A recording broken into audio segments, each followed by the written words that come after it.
Hello again. Welcome to the first LLAMA podcast of 2022. Let's look to the future. What are the most exciting things currently from scientific, technological, investment point of view? LLAMA is Live Long and Master Aging. I'm Peter Bowes. This is where we explore the science and stories behind human longevity.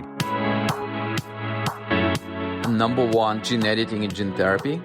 Second is longevity in a pill, a new class of drugs which will fight aging rather than particular disease. And the third one is our ability to regenerate organs. This episode is brought to you in association with Clinique La Prairie, the award-winning spa clinic and pioneering health and wellness destination, nestled on the shores of Lake Geneva in Montreux, Switzerland. Combining preventative medicine with bespoke lifestyle and nutrition plans, Clinique La Prairie offers a holistic approach to living fuller, healthier, and longer lives. Now, how do you feel about living to the age of 200? Is that fantasy? Is it science fiction?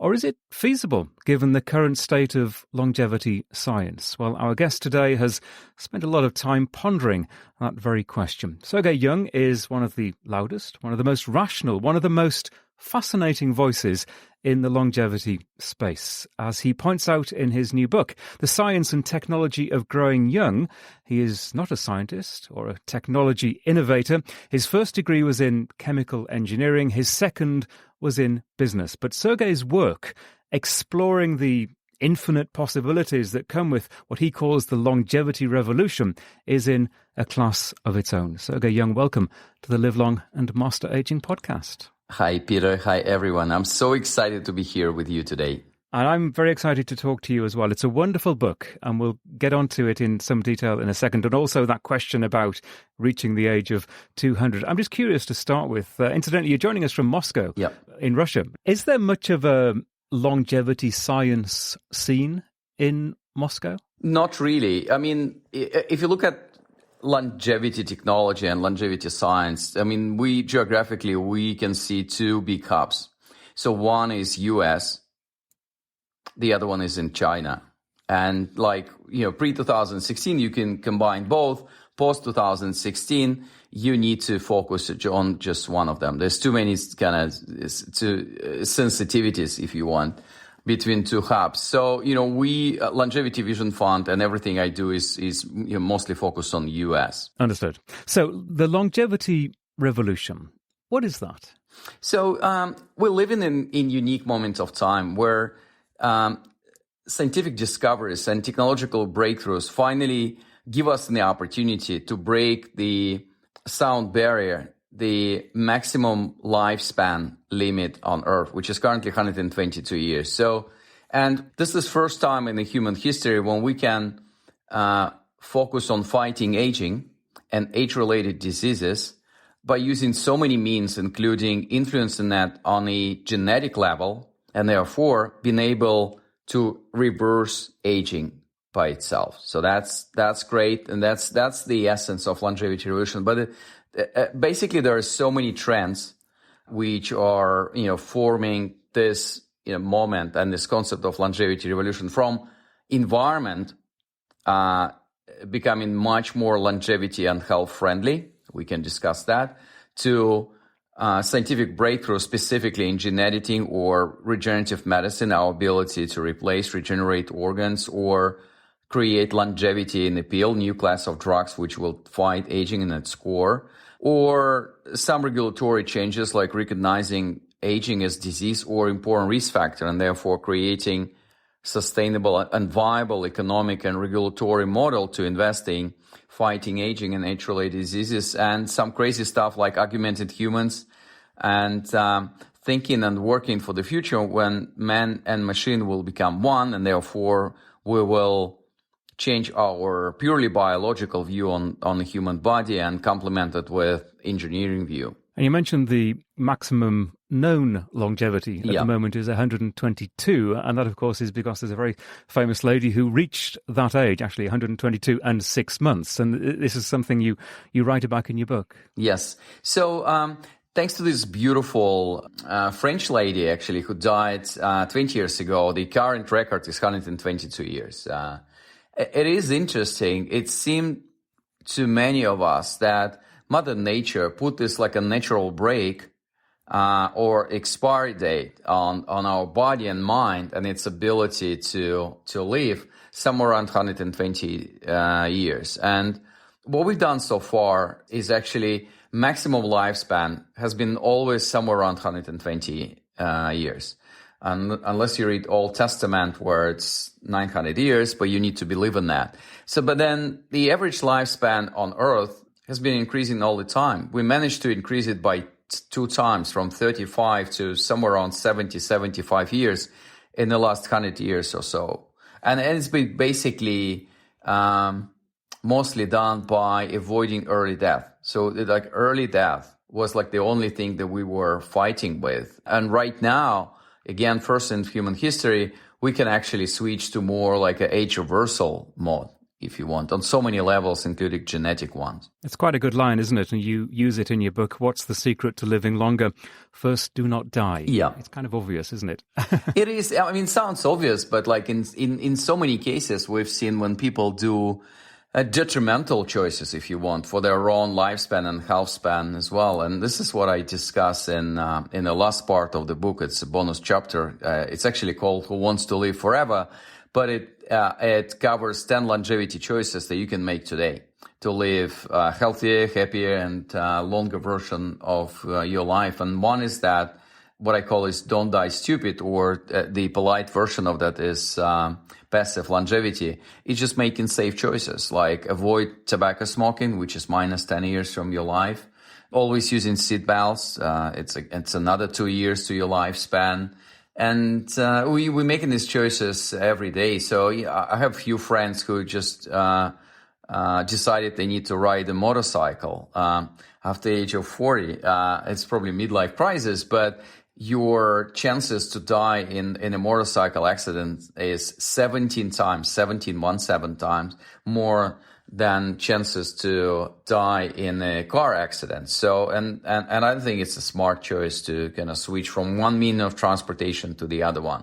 And by the way, it's just the other sign of longevity evolution and environment and technology supporting our health and longevity. When we switch to driverless cars, a car which will be driven by computer and artificial intelligence, not by human intelligence and human being, mortality rates for driverless car accidents as 10 times below the current mortality rates for car accidents as well. So we're constantly improving everything around us to support our longer, healthier, and safer living. I think that's a great point. I'm always super conscious. I live in Los Angeles, that whenever I get into my car on the freeway, that is probably the highest risk of my day, of getting from A to B exactly on the 405 through Los Angeles. It is the most danger that I'm putting myself at risk of. We're actually speaking from two capitals of traffic jams. So we need to have someone from New York. Yeah, it's top 3 cities in the world in terms of traffic jams. At New York, LA, and Moscow. But I suppose the little edge I have on you in Los Angeles is at least there's a lot of longevity innovation going on in this city, University of Southern California. Oh, yeah. Especially the Longevity Institute there and UCLA. I mean, California is a hugely exciting place to live. And I'm sure you know many of the scientists involved in the longevity space here. Yeah, exactly. I mean, if you look at where the centers of innovation is mostly, Boston and Boston area, and LA and Bay Area on the West Coast. So that's kind of 2 places. And that's why LVF have 2 offices, one in Boston, the other one is Santa Monica on Santa Monica Boulevard. Beautiful Santa Monica, yes. I just want to go back to the extraordinary French lady who got to 122. I think she really illustrates that any of us could get there, and we just don't really know who, and we all have very different lifestyles. She had a very interesting relationship, didn't she, with her lawyer? Yeah, that's true. Well, let's discuss the story, right?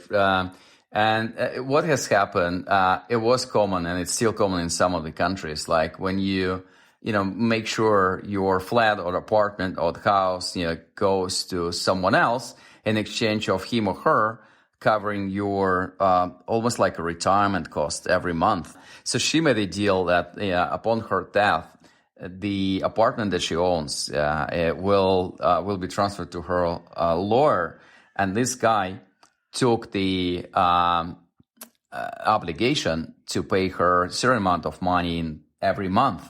What has happened, and she's been obviously lucky in genetic lottery, and he hasn't realized that.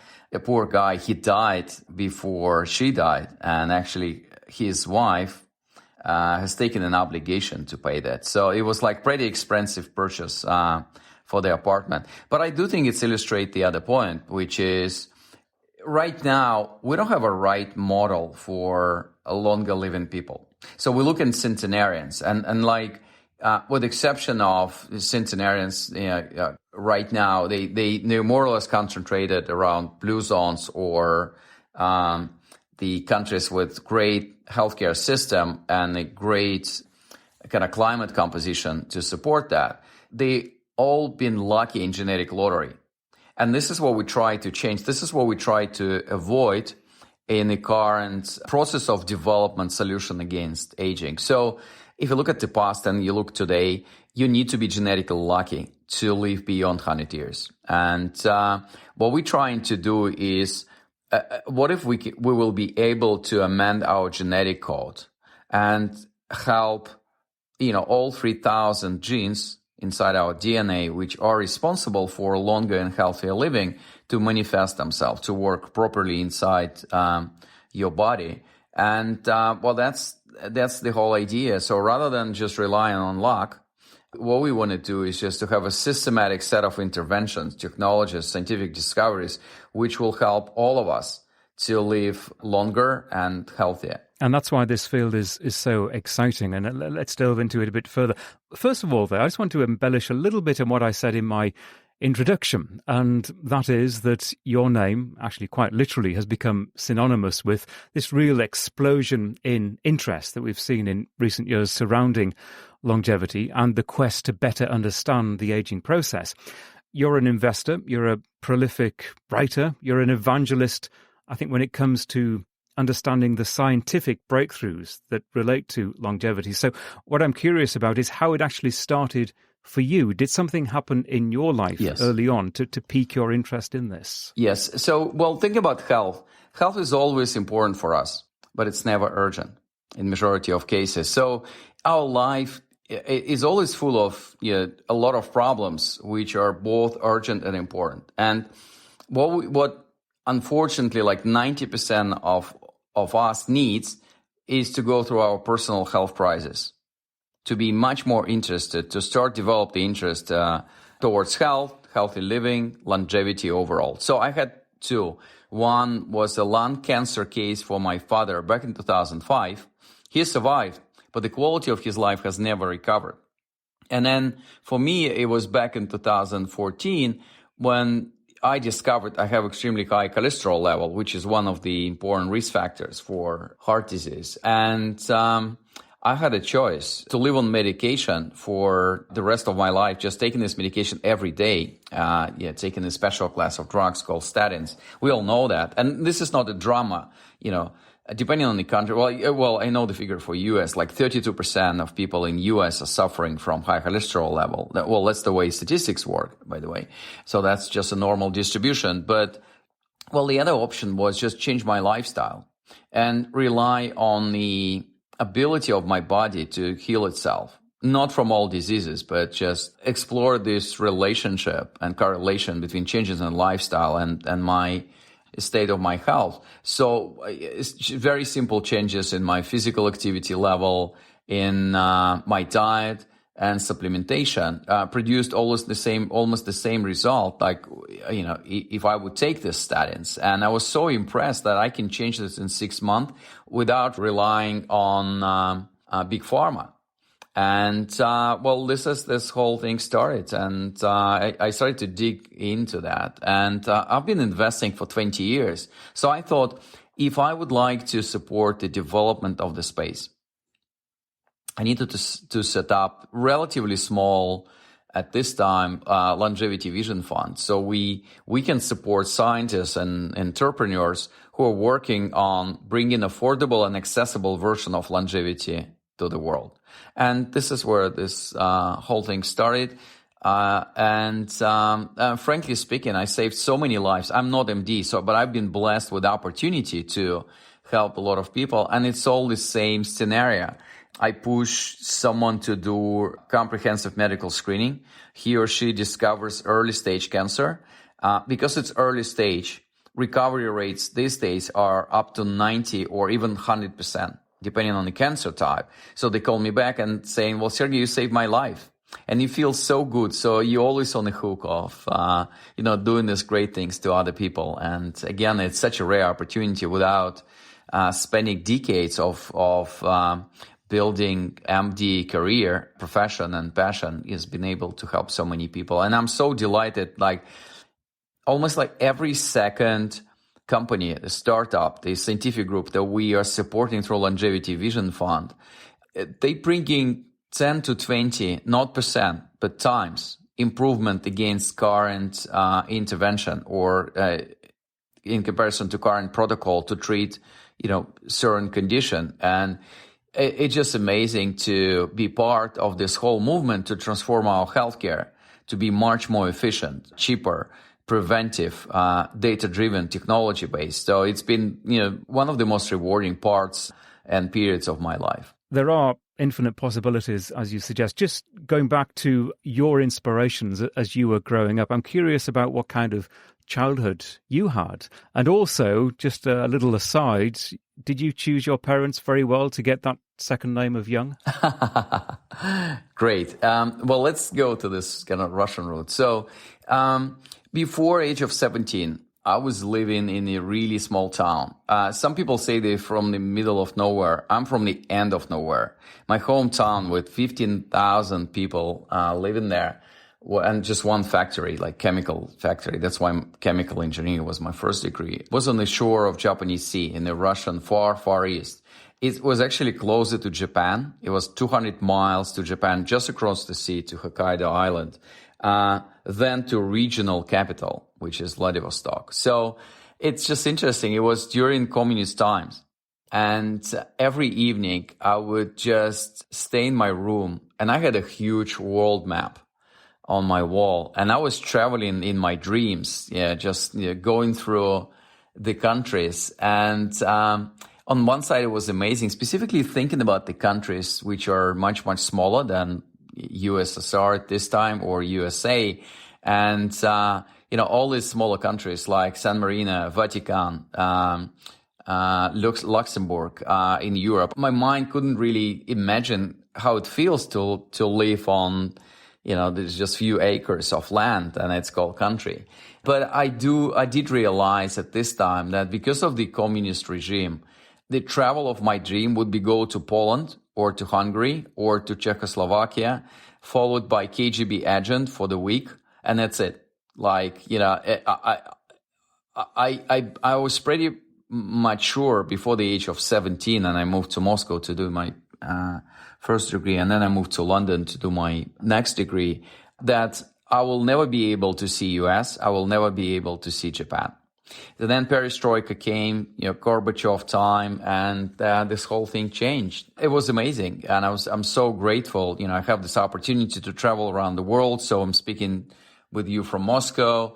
Next week I'm in Maldives. Next week I'm in London. Then I'm in Boston, in biotech capital of the world. And it feels really great that I can leverage the best of the world and the best of the countries that we work through Longevity Vision Fund and change so many lives, or be part of this movement of bringing the digital version of healthcare to the world. Speaking about the name, I changed my name when I started to work in US. So if you look at statistics, like 27% of Americans are afraid of Russians. It's just simply on political premise. And before I did that, so I created this Sergey Young guy. So before I did that, the first conversation, the first 15 minutes of conversation would be about Russia. Like, guys, you still have like bears walking in the streets of Moscow. What about vodka? What about sanctions? And like, can I have this conversation? Yes, I can. But like, is it the best time, the best use of my time, given, my mission, my desire to work on the future for the planet, rather than explaining this whole, political nuances, which we currently have between two countries. And, if you look at figure for China, like 47% of people are afraid of Chinese. So I can just, feel sorry about my, Chinese friends. So what I did, I registered trademark. Sergey Young is my brand name that I'm using to when I work on longevity, and it's immediately changed everything. So from the first minute, I can concentrate on longevity, on technologies, on beautiful scientific discoveries, on a mission, on aspiration, and desire and ability for all of us to live much longer, healthier, and happier life. I think it was an inspired move. And let's move forward then and talk about the science and talk about longevity. And I guess at some point during that incredible journey that you've just described, you started to think about what if I could, or if any of us could get to the age of 200. And that's really where you start your book. And it's beautifully written. It is quite inspiring the way that you imagine what it could be like to wake up on your 200th birthday. And this is, as you describe it, an existence that is maintained, or life is maintained through technology. And you've got robots running through your home and through your body and coursing through your veins and repairing damage, and a body that is, as you describe it, biologically 175 years younger than your chronological age, and amazingly a body that still looks like you are 25 years old as you look in the mirror. Now, is this hugely wishful thinking? Is it, as I mentioned earlier, purely science fiction at this stage? Or is it really a realistic vision of what will be the future? Yeah, so... And we'll continue this conversation in just a moment. Hey, quick question for you. Are you someone who wants to be fit, healthy, and happy? And what if I told you could get your dream body by simply just listening to a podcast? I'm Josh. And I'm KG, and we're the hosts of the Fit, Healthy, and Happy podcast. Listen, we get it. Fitness isn't easy. Carbs, no carbs. Just stop, okay? It doesn't have to be that complicated. And that's why we made this podcast. We get straight to the facts so you can become your best you. So the way to check us out is click the link in the show notes or search Fit, Healthy, and Happy podcast on any of the major podcast platforms. We'll see you soon. Look, well, first of all, this is what I call in the book as a far horizon of longevity innovations. This is 25, 50 years from now.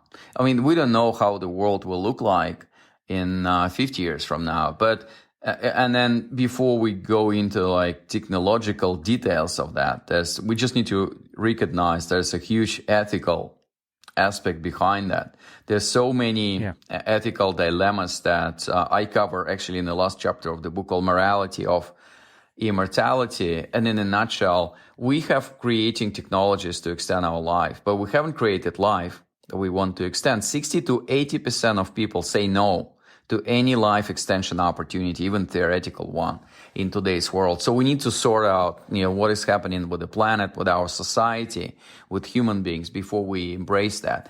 So, but having said that, there are so many technologies which are currently in early development stage, which are going to be part of our future. And just to go through some of them, human brain AI integration, or it's called brain-computer interface. And the best example is Elon Musk and what he does in Neuralink. He currently does it with pigs and some other animals, but I'm pretty sure he's going to get approval to work with humans pretty soon. So, and if you are afraid of integrating your human intelligence with artificial intelligence, I just wanted to share a few thoughts. Number one, we are already integrated with our smartphones. We just use very inefficient interface. I'm using my eyes, my ears, my fingers to type something. So it's obviously the next step to just to integrate, to have the level of integration at a much higher level, if you want. So that's one. Second, every time I'm scared about some of the technologies, I'm thinking about the group of people on Earth today which would benefit from that. So if you're scared of the genetic editing, for example, think about people who has rare genetic diseases. And they are not so rare. Like 400 million people on Earth are suffering from so-called rare diseases. So what if we can help them? So that's one. Or brain-computer interface is, I'm always thinking about people who are suffering from neurodegenerative diseases like dementia. I don't know if you watched the movie called The Father with Sir Anthony Hopkins. Anthony Hopkins. Yeah. Excellent. The whole movie is just done through the eyes of the person who's suffering from dementia. And it's just a heartbreaking movie. And when I'm thinking about brain-computer interface, what if we can help people who are suffering from Alzheimer's today to live the last years of their life in the best possible way and be essential part of community or the family, be an asset rather than liability. So that's technology number one. Technology number two is human avatars. And we at Longevity Vision Fund were about to invest in some of them. We decided that we will not, because right now we're going through the huge kind of crossroad on where technology on avatars will go. On one side, there are a number of companies, mostly Japanese and American ones, are working on robotic avatars. And this is great. I can sense the avatar to Mars while I'm here with my family and still can I have my Mars experience. This is real story. Well, the problem is you would need to create a robot. And like everything in material world is expensive. And there's the other route, which is currently in development, and it's actually in developing much faster, is virtual avatars. And I did discuss it in the book as well. It's actually really cheap to create your own avatar. And I'm actually working on a project right now and this is my resolution for the next 12 months, to create a virtual avatar for Sergey Young. Because everything I do in longevity is pro bono, right? This is my contribution to the world. So I do have a lot of demand for speaking. On the other side, I'm like my biological body and mind has, certain resource, has like 24 hours, 7 days a week limitation. So I just want to have like the other Sergey Young guy to like co-host some podcasts with me or speak in the conferences as well. So I just started to work with the team from London to create the virtual avatar. On the other side, which is more of the common use for us in the future, I wouldn't mind to speak to the virtual avatar of my grandfather. He was so instrumental in terms of like growing me up or helping me to understand the world better. So if I can have like 30 minutes with him, every month with a virtual version of him, he died 25 years ago. I think it's kind of cool. This whole wisdom transfer, can happen by this means. So again, every time you are scared and afraid of, particular technology, think about like the positive use of that. What else? Internet of bodies, what I call and what I explain in the book. We're all going to be full of sensors. I'm full of sensors, and we're speaking today, Peter. I think we both are, yeah. Yeah, you too. I can see you have your Oura Ring. I have my Whoop, Apple Watch, continuous glucose monitor. They all going to be embedded in our body. And what will happen? Similar to Internet of Things, as we know it today, the world will have Internet of Bodies. We're all going to be interconnected, and decentralized AI-based network going to monitor and help us to manage our own health. We can discuss nanobots, right? This kind of small robots which going to be flowing in our blood and other liquids inside our body and help us to fight cancer cells or take care of any other health problems as well. So on one side, this sounds like science fiction. On the other side, for all of the 4 technologies that I highlighted in the last 3 to 5 minutes, I already know quite a few startups who are working on development of that. I even seen like a small, boat of this size, like 1 centimeter, and they managed to put like 4 engines there. It's like a small rocket. It's unbelievable to see this level of development of these technologies. Yeah, it is, clearly, and you've just explained it beautifully. The possibilities are very exciting and very realistic. But you said something just now that piqued my interest, because my biggest interest, I'm excited about the possibilities for 50 years' time, 100 years' time, but I'm also passionately interested in right now and the next 20 or 30 years. And you mentioned people with Alzheimer's and using technology and the science perhaps to make life easier for people with Alzheimer's, or let's hope, find a cure for Alzheimer's and other conditions that are similar to it. And focus on healthspan. And I don't want to give the impression that your book is all about the distant future, because it's very much about the present as well, which arguably you could say is perhaps more important to the vast majority of people right now. And I think that's where the science is equally exciting, that we're beginning to understand the concept of health span, and I think more and more people are beginning to realize what that is as opposed to lifespan. But the technology, we talked about the ring and the watch and the wearables that we're using right now, that could really make a huge difference. Exactly. So I don't even know where to start. There's so many exciting things which are happening now. So let's talk about, before we talk about today, which is like super important. This is my favorite horizon because we all can change it tonight or tomorrow morning.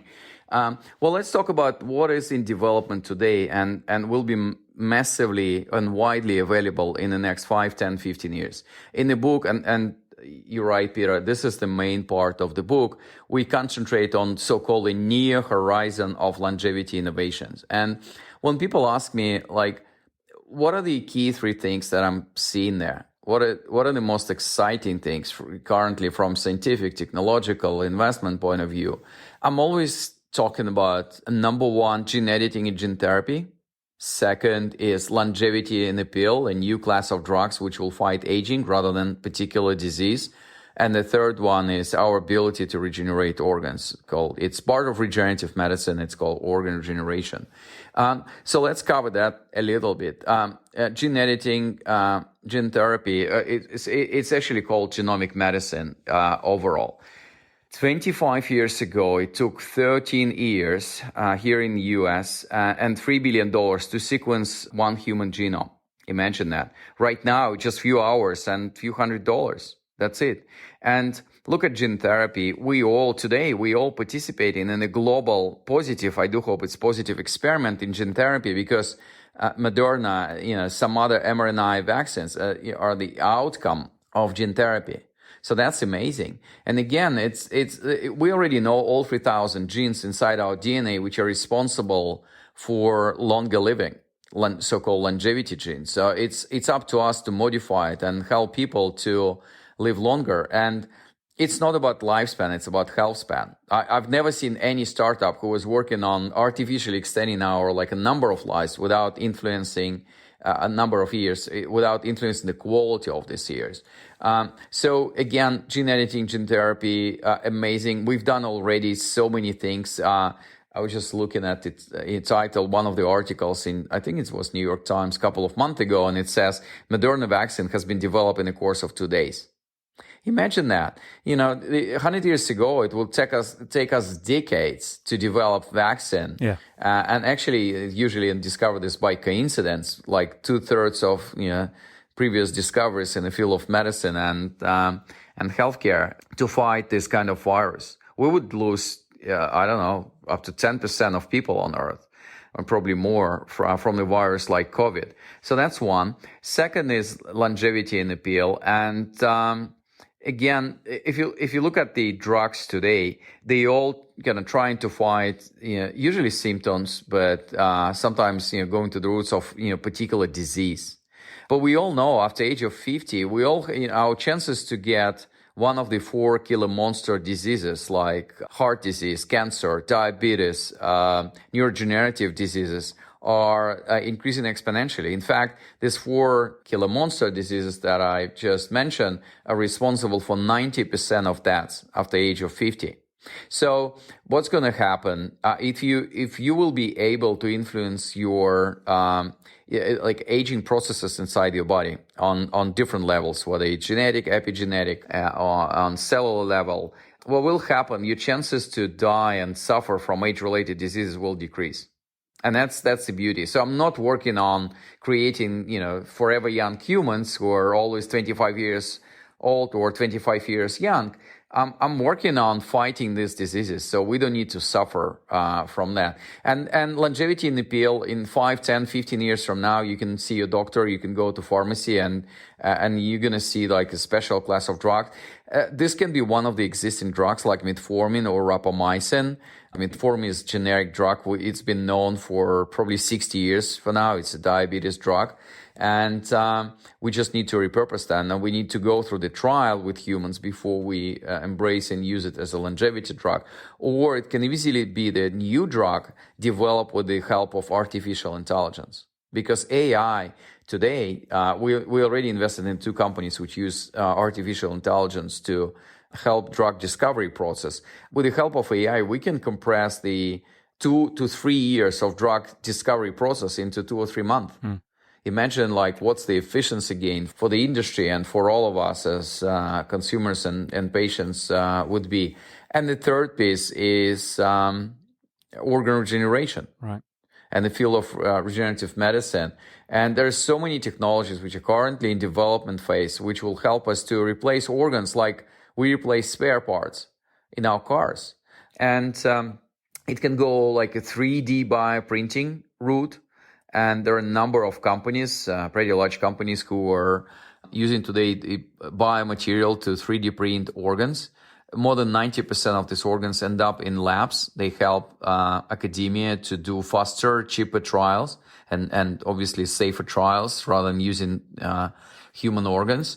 Or we can use some of the animal material to regrow some of the organs, like it's called xenotransplantation, combining the best of the animal world and the human world to produce these organs.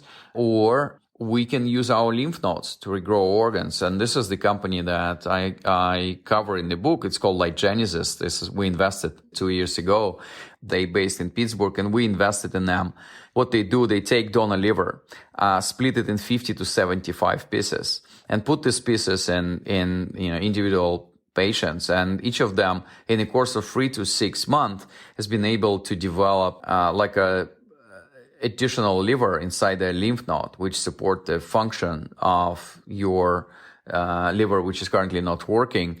And it's an opportunity to use one donor organ to help 50 to 75 people, unlike today where we have one-to-one donor and recipient relationship. And it's really expensive. We have 117,000 people on the waiting list in US only waiting for donor organs. And with this vast array of potential developments that are here and now or just around the immediate corner that are going to help everyday people improve their everyday health and perhaps extend their health span, how important is it, as a communicator, which you are, to involve as many people and get those people to actually understand what you're saying? And by that I mean there's I think a temptation from some people to ridicule those in the longevity community as being extreme or perhaps being a little sci-fi, too futuristic, and not thinking too much about the present day.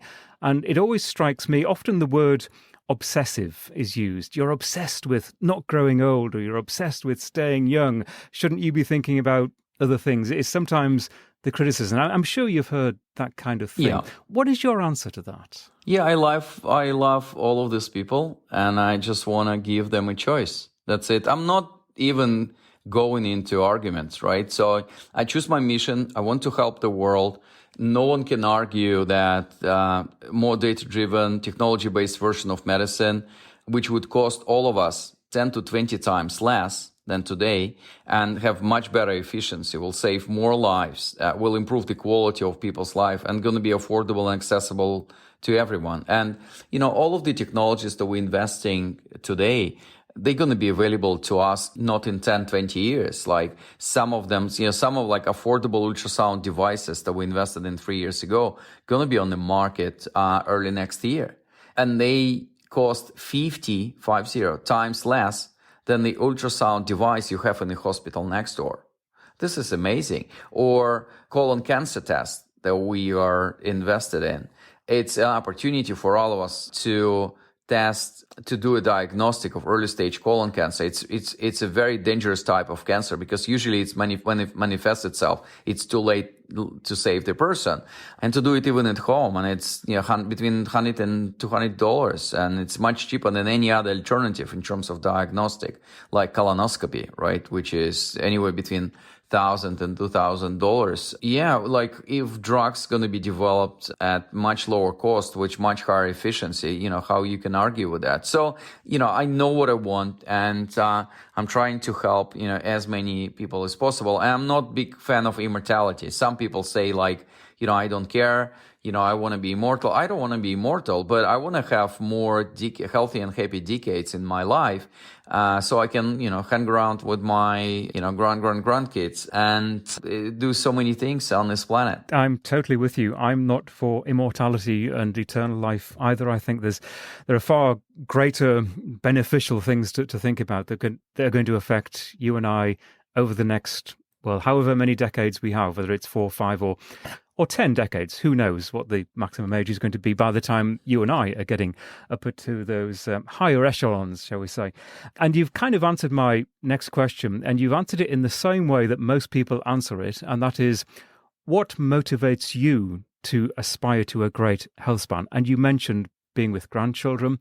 Very often the answer is not about me, as some people might think it is. It is about others that you want to still be with, you can share your wisdom with, you can spend your time with, and perhaps share the fruits of your labor with. And is that for you the main point of getting old and being well, that it's not just a me thing? Of course, yeah. Like, I do think that so many of us who found passion in this life discovered, like, we are happy when we are giving more than we take.